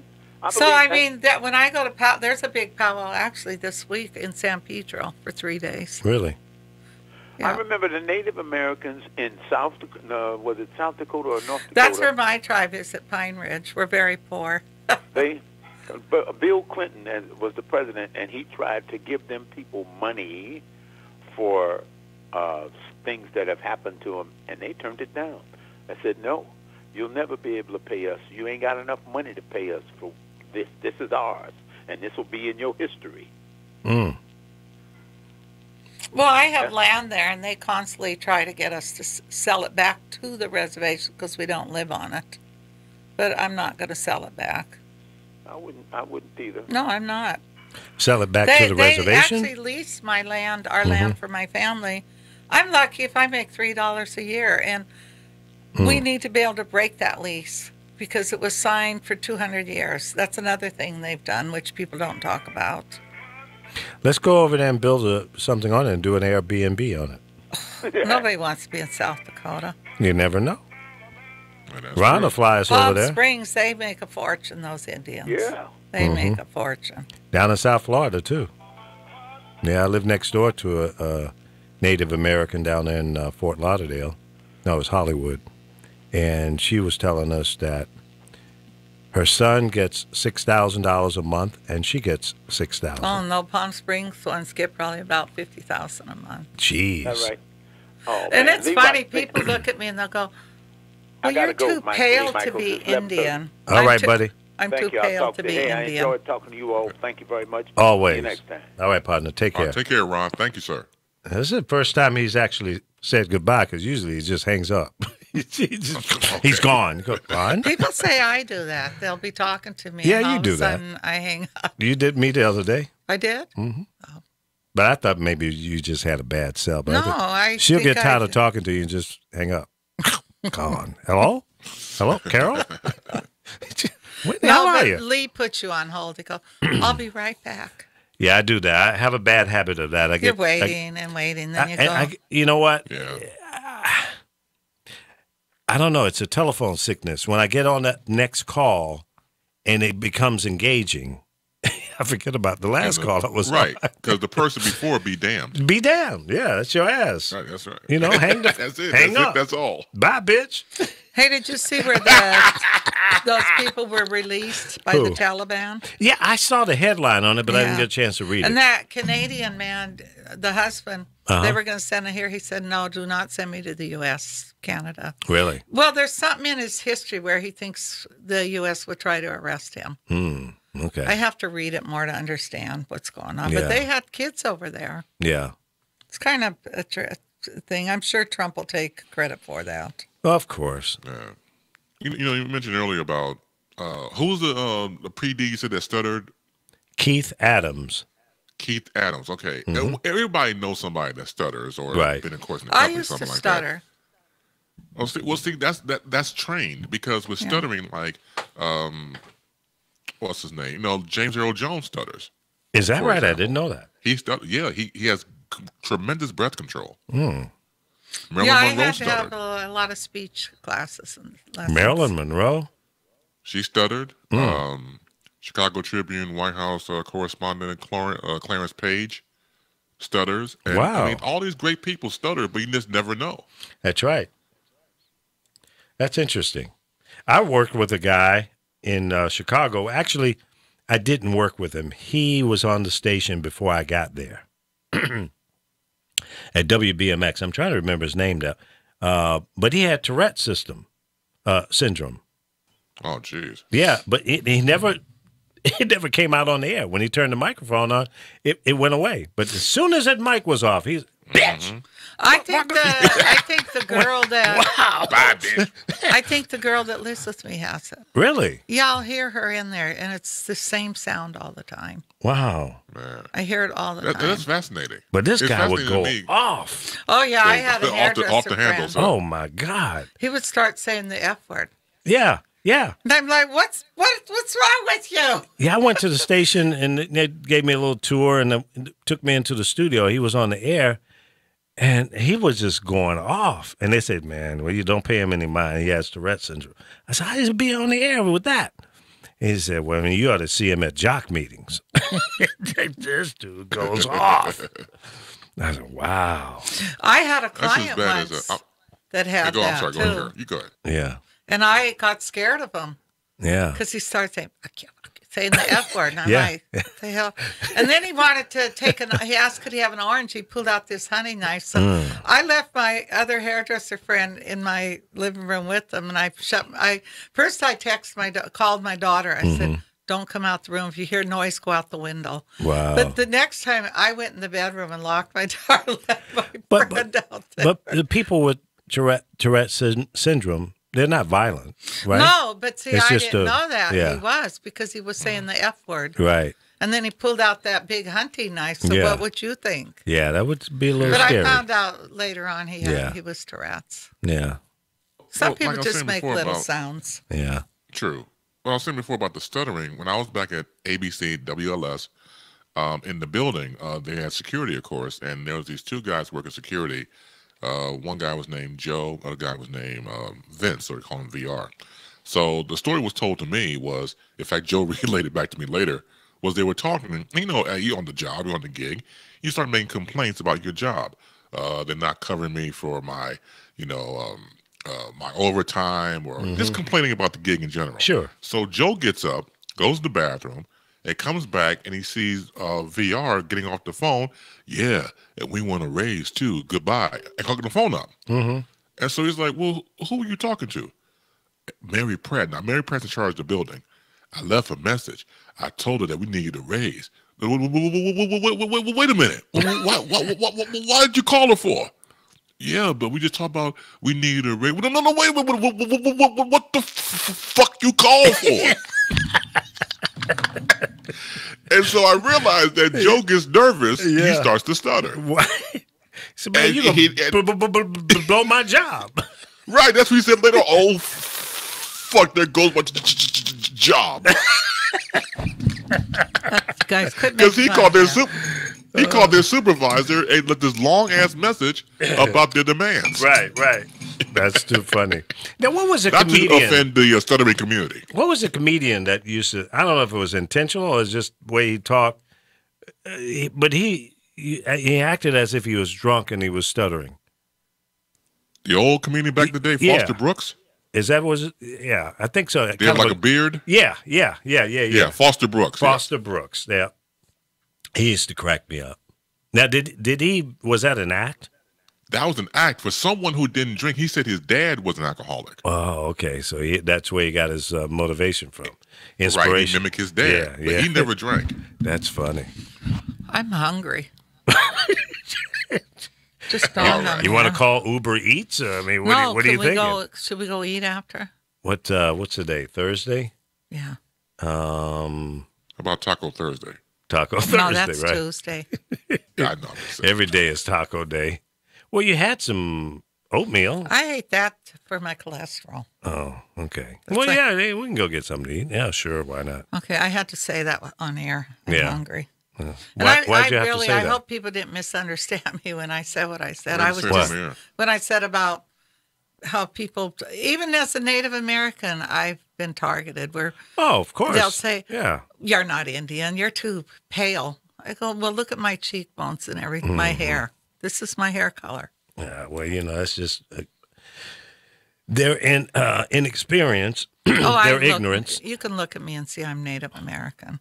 You something, I'm not sure I what it wouldn't is. know. Yeah, right. They don't know. They I can't have see very, you. very high cheekbones. At times, I hate them. No, don't hate anything about yourself. And I hate my neck now because when I was younger, I loved my long neck and the big veins. But now as you get older, it's the same neck, but Well, it looks different You as want me you to get shorten older. that neck up a little No. bit? No? Okay. But my All neck's right. always been Just like checking. that. I'll show you pictures. I've always had a long neck. We can Archie Bell and the Drell on you. And when I Do the used to tighten up? have speech problems, they would sing this song, Katie. They would all sing that. Beautiful Katie? Katie. What the hell was that? I don't know that one. No, it's Andrea. Hello? You know, how they sing songs. Welcome to the show. Native American. Hello? Yeah, turn your radio down or your phone or whatever it is. Sorry about that. Who is this? Think I guess. Oh, Lord. It's not Now, the Lord guy have mercy. yesterday. Man, he's alive. No, I've seen him on Facebook. He's on my page. He came back from the dead. Yeah, really. I heard you died. Because people are dying. Yeah, I heard about that. Oh, you're back. When Thank people God. see this the Well, time thank yourself, of since the robbery Lord. and killing. Okay, between now and Christmas, or sometimes New Year's. So people are realizing, a lot of people think about, the most people think about self-defense is when they're getting their ass beat. Okay? It's too late now. So now, this is the season for them.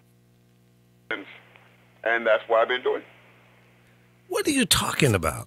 First of all, you can't even keep say hello, self-defense, how you sir. doing, how's your thyroid? Nothing like that. Just start it with your crap. Say hello, how you doing? I've been gone for a little bit, and explain why. And say who you are. I mean, Say who you are. We don't know who, no people know who the hell you are, man. Ain't none of that happened. But if you really wanted to know, Wait, stop. Don't you say shit. Before you say anything else, state your name for the record, and then go on. Because nobody knows who you are, sir. Because you've been missing in action for a while, and we know you've been having medical problems. But the rest of us who do not know, state your name and keep it moving. So, what is your name? my name is Lord Stephen Michael Smith. And how old are you? State of Oregon. Or what you might call white hell. Oh, okay. you're in Oregon. Okay. Oh, All right. yeah. Yeah. I'm sorry. Me too. Well, you can move. You don't have to be there. Yeah, I thought about that because in Woodlawn in Chicago, they are offering loans, but the prices and stuff are too much. I have to go through a rigmarole for my guns because I ain't giving them up. Well, isn't your wife Caucasian? Yeah. Okay. I So, You follow had to think him. about that? yeah. yeah, to think about that. Yeah, think about your wife being Caucasian. What I had to think about is, do I still call her my wife? Oh. Oh, I'm sorry about that. All Well, I right. hope she You ain't just- listening to you you. just 'cause open up we're gonna Pandora's hear box a frying now, so- pan hitting your head in a minute. So, Oh, yeah, right. She's Yeah, right here yeah. listening to me. Yeah. I'm crazy, not stupid. so now, Lord, let me ask you this. What do you think about this guy in Vegas that shot up all those people? Number one, the hotel's completely responsible because you cannot get 10-4 suitcases. If that man was black, they would have been stopped him. But you know what? Not to make excuses for him, but it's not unusual for people to come into Las Vegas because it's a big convention area. And he was they a br- big gambler Yeah, there, you guys. and he so he probably was knew well everybody, known. and it's not unusual for people to bring in not only suitcases loaded with all kind of shit, but flight cases because they have displays that they set up in these suites. So I don't think that that would have rang a bell of, well, this is kind of unusual. See, to me, it would have rang a bell to me. It's just like there's a guy, I forgot his name, in Fresno. He had 5 coffins in his house, and my thing is, how the hell can you get 5 coffins in the house and the neighbors don't know? Well, Okay. yeah. Somebody, he was just inconspicuous. He was a rich man. Nobody questioned him. That's it. But that's And he was a big-time gambler in Vegas. Yeah. Yeah, I'm sure he knew his way So around. everything there. was comped for him there. I Yeah. can guarantee you that. Yeah. And the ones who really told the story are the hookers. He was with. I haven't heard they those gave him stories. the best clarity that they're going to get about this man. What did they say? I didn't see the reports on the hookers. Oh, that he was cheap. He was what? He was there. He had hookers in the room for 2 days before he started shooting. Did he? And the And hookers those told him what women kind of did person see he all was, but that? the one thing that stood out is that he was cheap. Now, did they see any guns? Huh? No, apparently not. Yeah. So he hadn't pulled it out at Yeah, that point. She might have been paid to shut up. Yeah. The gun. Yeah. Yeah, the gun. See, Chris, you listen well. Thank you. Yeah, a little bit too well, I've been told. I like to pinpoint it sometimes. Yeah. Well, it's funny, and at least the information has been released so far. Have you guys seen any reports in terms of what they found or didn't find on the computers? No, they haven't released that yet. They're not Right. going to tell you the truth. They And, want to see the whole arsenal line up. right. They ain't doing that yet. And You know what? the interview with the girlfriend kind of came and went. Not much seemed to have come out of that. Oh, but she can't leave the country. She's on lockdown. Oh, yeah. She's in the house like a child on punishment. No, she's locked in. You know what? and she needs to stop because that man had help taking them suitcases up there. Well, Okay. yeah, and I've heard many people say He that. probably used the bellhops to get it Yeah, up. yeah, he don't need no help. he just And call I down think and that bellhop would feel about now. well, yeah, well, they don't know Yeah. what they don't know. They didn't know there were, an arsenal of 23 guns and what have you. They didn't know. Yeah, but the thing Yeah, you about put the bags it, in you the know, push my trolley heart things goes and out keep to it the moving. people, but the thing out of the whole thing, I want me a bump stock. You want to know what? Bump stock. A buckshot? That's the instrument that was on the I gun thought that you made said it shoot Oh, rapid. the butt stock. Yeah. You want one? You say? Bump stock. Well, you better hurry up and buy it because I think they're gonna Oh, base they it. all offline. They're gone, huh? Oh, they all off. The original makers that we're right now making a decision to do such. They want to see what Congress says. Mm-hmm. Before they mess around and get sued. Well, they're all offline, but I bet you can buy them on the black market at Oh, yeah, a higher they got them price. on $2,000. Yeah, exactly. So, Lord Stephen, you're black. Get on the black market. It's a dangerous place, the black market. I don't have that. I'm not like that anymore. Isn't that funny? If In the you got Middle one, I East, the could buy black legally. market's like a flea market. They call it the black market, but it's the best place to shop. is it Yeah. It's like legal. Louis Vuitton? yeah, knockoffs? no, they're just little stores and that. It's like Yeah, down alleyways. like a flea but market. Okay. It's kind of like when you go downtown to the alley, but they call it the black market. Because somebody, you know the secret how much somebody's going, hey, you come here. I got what you need. Yeah. Yeah. See, but people think that it's just a word. You go to a store. You don't just go to the store. You go to a place. Mm-hmm. Black market's just like what's that called? The bartender's head at night. They went to a different house. I forgot what it's called. What kind of house it's called? But just like that, the whore bartenders house? can go there. Don't need the bartenders because they're gonna come in and they get served by the staff there. I forgot what they call, but a lot of house people have them. And when they have them, they're responsible for what happened from that point to them. Mm-hmm. I feel like the hotel was truly responsible. That 6 minutes, why 6 minutes?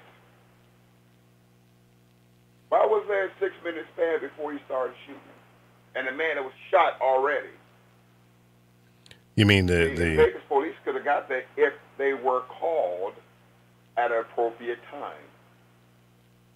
Yeah, there's a lot of loose ends, and you know what? I've pulled back on making any comments until the full report is released because you just don't know what tidbits of information is real or not. And Well, what they're going to do is that the man somehow crashed and did this. They're not going to call him a domestic terrorist, which he was. Absolutely. Some of these places have already said that Obama and Hillary paid him to do this. because Come on. Shot at a place with all white people. Come on, man. Yeah, but he was going to hit Chance the Rapper's concert. Oh, they did that. There's all kind of speculations, but they'll never know. I mean, even the Taliban takes claim. Yeah. See, but they really don't know. Yeah, that's true. It was the Taliban doing it. That would just mess America up because that would mean they're here.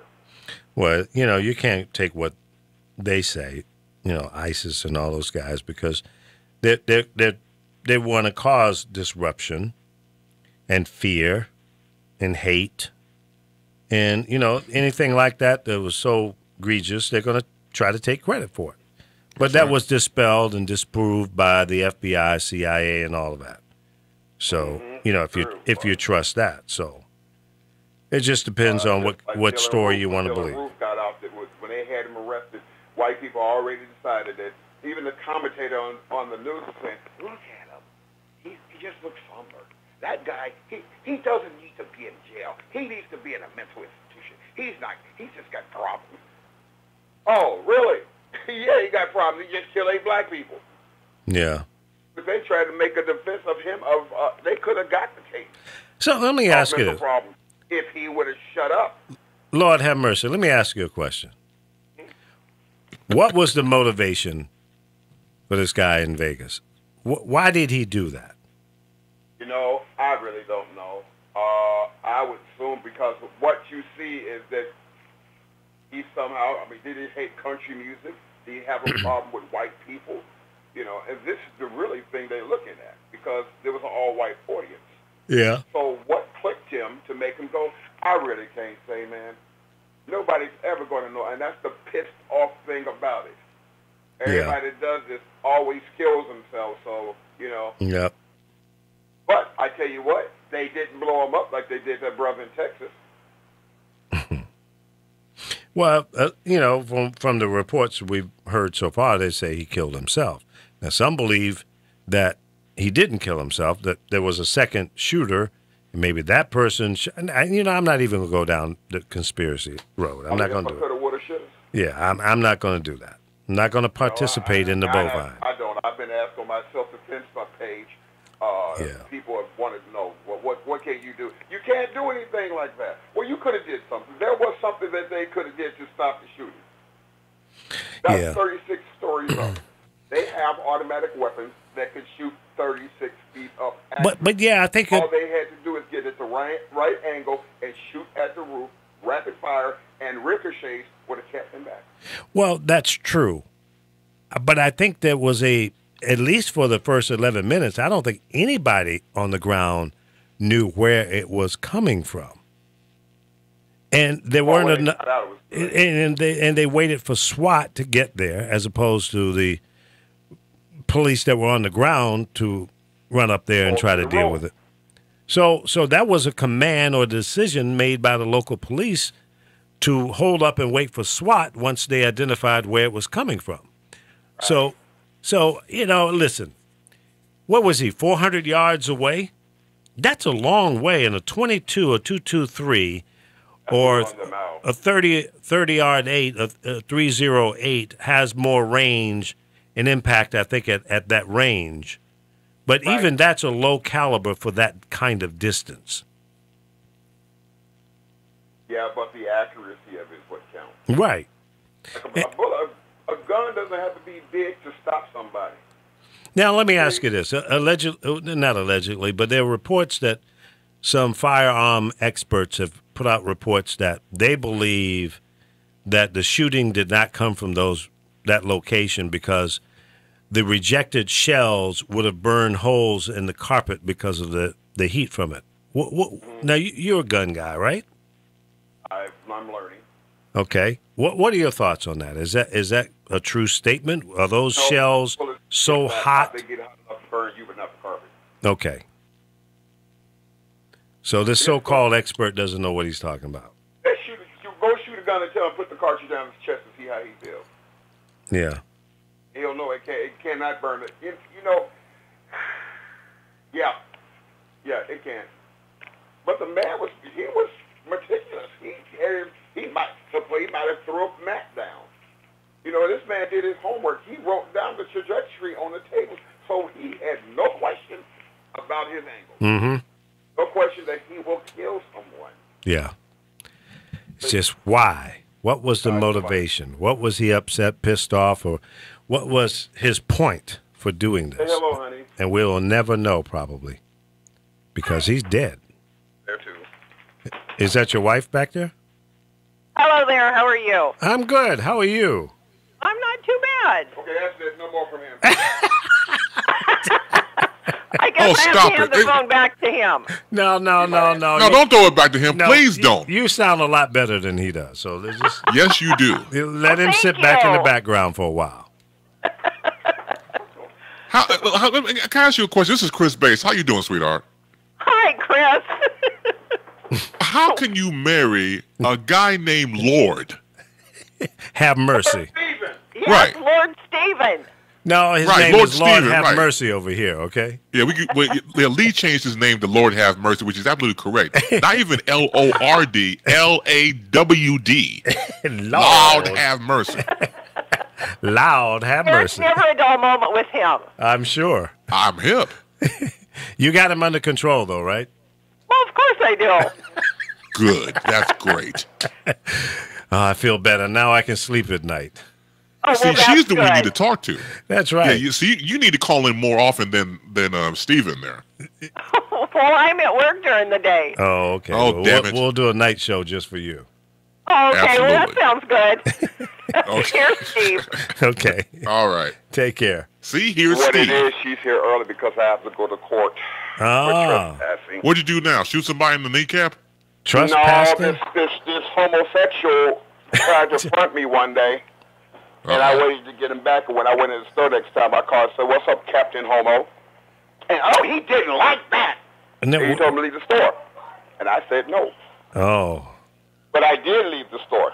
But when I left the store, he came over to the car, write the license plate down, and said that he wants to have me arrested. Well, I'm out of your damn store, right? And at the time the police came, I was at the door herding him in. So, Well, why did you What the call him hell? out of his name? say again? Why did you call him Captain Homo or whatever you said? Because Why would you do I was that? there before. I had brought a cartridge there. He was yelling in my face, and he should have given me an apology because he was completely wrong. And when I expressed how I felt about him yelling in my face, he said, "Leave my store." I almost jumped across the counter. Oh, by the way, it's a marijuana store. oh, you were in there buying drugs? No, I was buying marijuana. That's different. Slight difference. It's a drug. Matter of fact, it's But you it's must- not even a drug. It's still a drug in Chicago. You- and I'm going to get my national medical marijuana card. Well, how did you buy? Is it recreational up there? Yes, recreational and Medicinal, medical. Okay, so Medical gets the discounts, right, okay. and medical gets the stuff that is really strong. Well, now, Lord, were you high when you walked in the store? Nope, I've Okay, been drinking. you've been drinking. Oh, well, you were drunk. Yeah. Nope, I was not drunk, and that's what he tells people. I was not drunk. I was sane. Well, see, he When probably when thought I you walked were in the store, because just imagine a smirk. Your a motherfucking saneness guy don't that makes you want to seem- jump across the counter, whoop his ass. Okay? When I walked in there, he Nope. smirked like that. My man said, "Fuck it." Now, Lord, what are you being charged for? What's the Trespassing. trespassing? That's it? But I was out the store. Yeah. See, so I'm not worried about it. The laws here are pretty good. Here. well, if you had hit him, you'd probably be in jail. Yeah, you wouldn't. Oh, Well, yeah. I am going. Well, he keeps telling people that I was drunk, which is a lawsuit. And if I was drunk, the police would have had me for drunk and disorderly. Right. Oh, I thought did you they make said you you blow? were drinking. Nope. They didn't make you blow. How many drinks did I have? Yeah. I had two Two what? double shots of two vodka gimlets. Two doubles. So that's four Double- drinks. Yeah, it's a good thing they didn't make you blow. Why? I was not drunk. Yeah, well, you Yeah, know, that's what all drunks say. know, You probably talking about- appeared to be. You're talking about blow into the, I breathalyzer, understand what correct? you're saying. Yeah, I didn't ask yeah. for your help, Okay, Chris. just checking. I'm still crazy, not stupid. Well, that's true. But the line is thin. Anyway, yeah, I really shouldn't have did that, but he fronted me in front of my wife. Yeah. Now, Oh, what did your your wife was with you. So what did your wife say Yeah, about my it wife all? was with me that day he did that shit. Well, couldn't she And go? it was Oh, her no, birthday. 'cause Thank she's you, married. honey. It was her birthday. Now, what did she say to you? Was she in agreement with you, or she said, No, "No, my you wife shouldn't was have in done"? the car, Oh, she didn't see it. Okay. and I was just going in to buy some marijuana, and he was there, and I saw that smirky-looking look on his face, and, you know, they got a law against hitting people here. I think that's pretty much everywhere. That's 6 years in prison automatic, so. I'm too old, I ain't going. Yeah, you So can't walk around I whipping got people, Same you way know. he touched me. So now let me ask you this: what kind and how much marijuana were you buying? I think I was going to get 3 grams. 3 grams. Okay. Yep. Sounds like birthday weed. The THC balance that I usually drink or smoke is 21 to 28%. 21 to 20. I don't know what that means. What, do you do that wax? Okay, in reality, there's only 2 strands of marijuana. There's only 2 forms: couch and functional. Functional is from 5 to 15. Couch is from 17 to 30. So that's I'm a couch man. That's the potency you're talking about? Yes, sir. And Okay. when you say the couch, that's what it means. The couch. You The are couch. not going further than Then the couch. Okay. That makes That's sense what to you- me now. When you go in, they say, "What you want?" And then you say, "I want couch." Oh, okay, come on here. Wow. Boy, the language has really changed. Look at this drawer. Say again, sir. I don't know any of that language. That's because, well, you could learn online. Your state has medical marijuana. Yeah, it does, and I don't partake anymore. Oh, So you poor soul. Only Yeah. reason I have to is because I have a real bad thing with nausea. With what? Okay. And at Nausea? times, sometimes I'll be Nausea. nauseous and I'll smoke a joint. I'm cool. Okay. Maybe it's what you're that eating. ain't What's your diet like? Maybe you're pregnant. You know, I was liking you for a second, lady. Wow. You know what?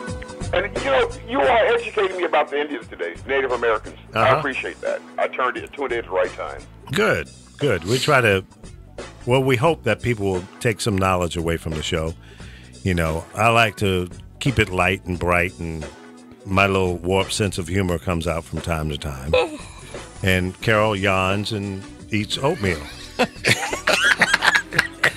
know I heard it. Yardy. I did. I'm tired. I get up every day at 4:30 or 5. Yeah, you need to stop That's me doing too. that stuff. That's too damn early. I gotta 4 comb the o'clock every morning. cats. Comb the cats at 4 Feed o'clock 'em. in the morning. If I was your cat, I'd bite the shit out of you. You tried to comb me at 4 o'clock in the morning. That's cruel. No, Lee will tell you, my cat wants to be brushed. I could say, Yeah. "You want me to brush you?" Meow. They saying no. And he runs to the bedroom waiting on me. No. If he could carry the My dog brush, wanted to it be would brushed be up the with smell. man, one of the dogs. Oh. Oh, they do clean each other. Yeah, they do. They clean each other. That is You better true. Go with it. I don't. I ain't having it. Yeah, they don't stink. All right, Lord, good to hear from you, man. I'm glad you called in. We were worried Yeah, about you. absolutely. The first thing I said when I heard about the guy up there in Las Vegas, I said, was that Lord? Did he lose all of his damn mind? All right, folks. Listen, y'all have a safe weekend. We're out of here for the rest of the week. We'll be back on Monday, maybe. On thepowerofvoices.com, YouTube Live, and Facebook. Chris, thanks for another outstanding week. I appreciate you, brother. Oh, man. Thank you, sir. Absolutely. Thanks, Yeah. Carol. Take care. Carol, thank you. Without you on the show, it wouldn't be the same.